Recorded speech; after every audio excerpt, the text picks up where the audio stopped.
Hi, everyone, and welcome to the blended learning portion of our department meeting this week. I'm going to be talking to you about simplifying response to intervention when all means all.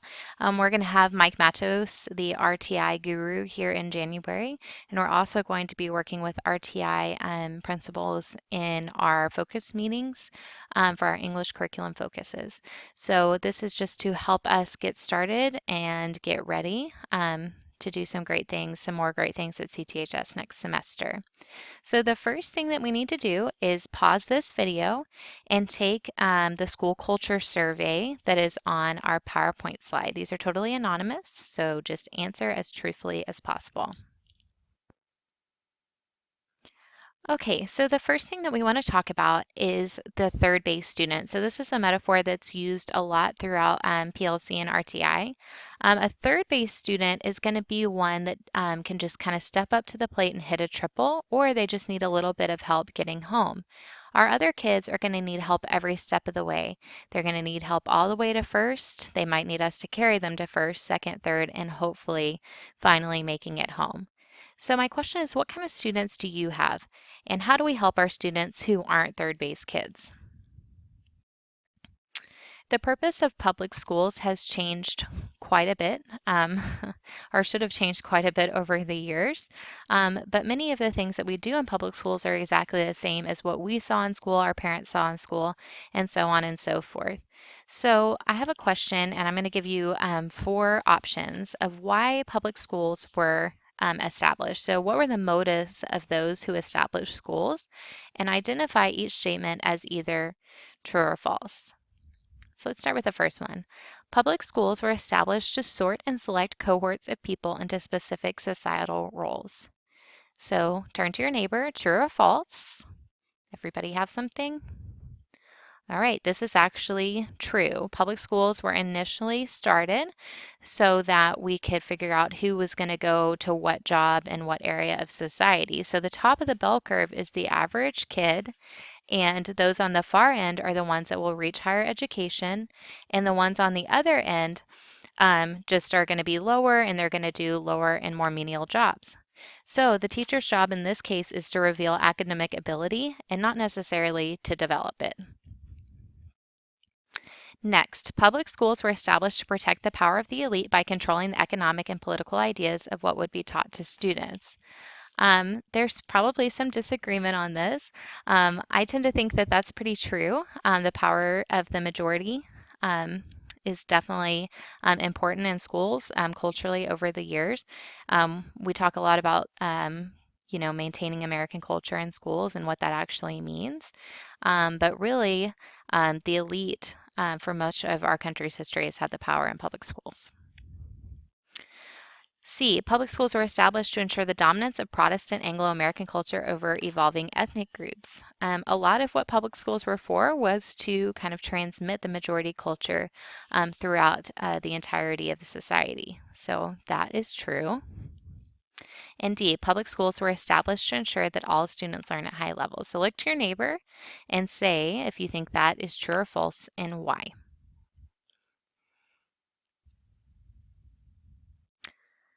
Okay, so that brings us to RTI. I think many of us would agree that public schools were not initially established to ensure that all students will learn at high levels, even though that's something that we're all working very hard towards with our students. So it just kind of seems a lot of times like we're spinning our wheels, though, because we're trying to work in an old system that was not established for all students to learn. And so that's where RTI comes in. So this is kind of an easy way to look at RTI, a simplified way to look at RTI. Tier 1 is what all kids get. So like what do we offer for all kids? We offer our everyday curriculum as well as Reboot, Pi, and Extended Day. Tier 2 is going to be additional support. So that's going to be core accommodations, something like the attendance watch list, and Pre-AP and AB classes. Because remember, RTI is not just for struggling students, it's also for students that are going beyond the regular curriculum. So what are we lacking? In Tier 1, some of us are still lacking identifying power standards and learning targets. I know some of us have started working on that in our curriculum groups, but there's still quite a bit more to do with power standards and learning targets, and that's going to be something we're going to be all working on during Focus. And as far as additional support goes, we're missing that targeted intervention during Reboot. Right now, Reboot is not being used necessarily to help intervene for kids that need that extra support by standard. And then as far as Tier 3 goes, that's going to be a really, really small group of students. And we're not doing a ton that we can see as far as like what the teachers would be doing with Tier 3.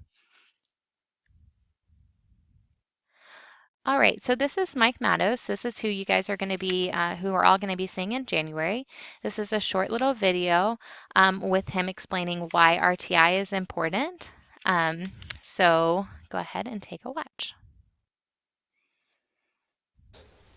RTI is not a new way to qualify kids for special ed, and it's not an elementary reading program.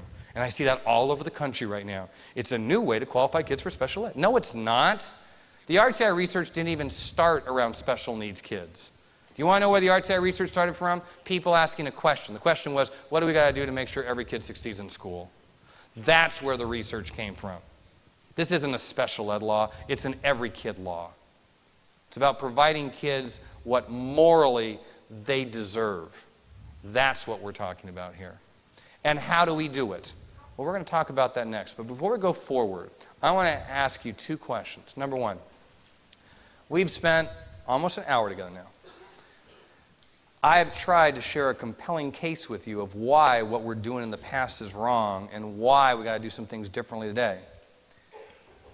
I want to ask you, have I given you enough compelling reasons to be willing to listen to the next 3 days?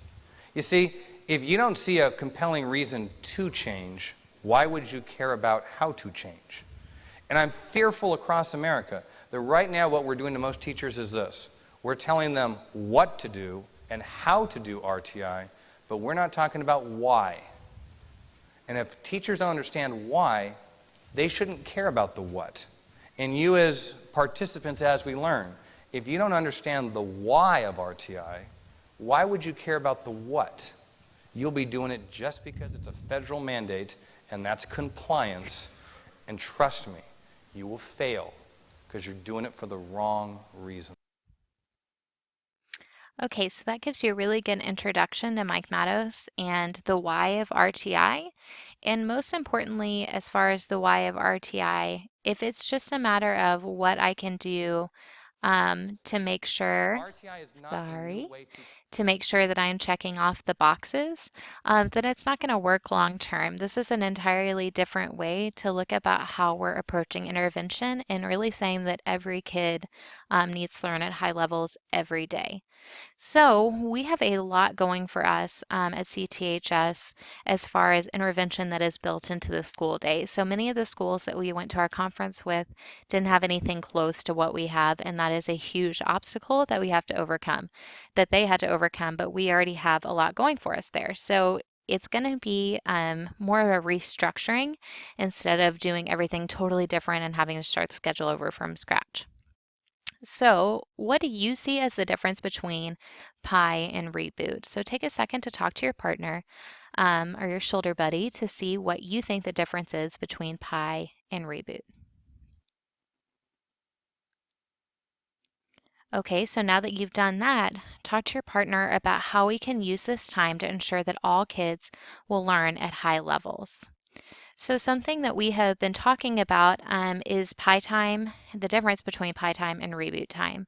Mr. Fleming and some of our other colleagues are going to be talking about Pi time more in January as far as silent sustained reading, AVID, TSIA, PSAT, and study skills.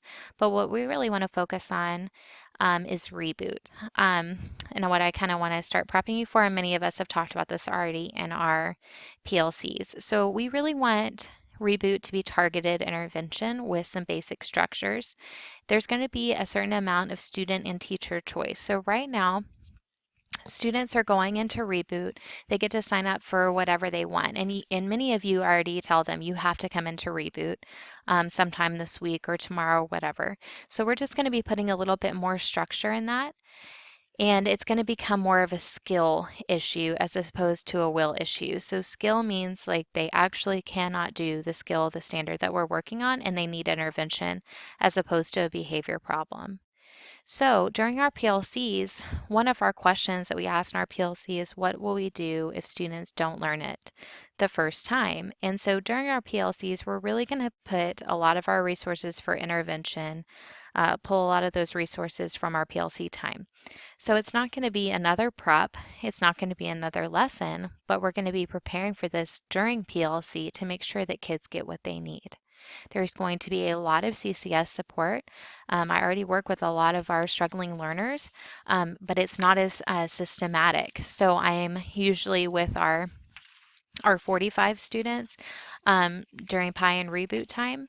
But I will help you guys be able to organize your kids by standard and go by every standard and every student that we're working with. And that's a lot of that's going to come through the power standards as well. And that makes it data driven. So we're not just guessing like, oh, this kid has a 20 and that's why he needs to come to Reboot.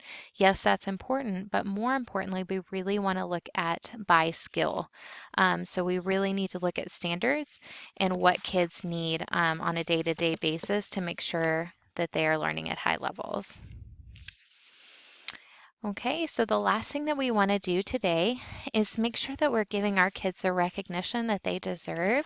And so I want to take a minute to go to mycthsweb.com, my.cthsweb.com, to nominate 2 students, 1 girl and 1 boy for our Principals Award.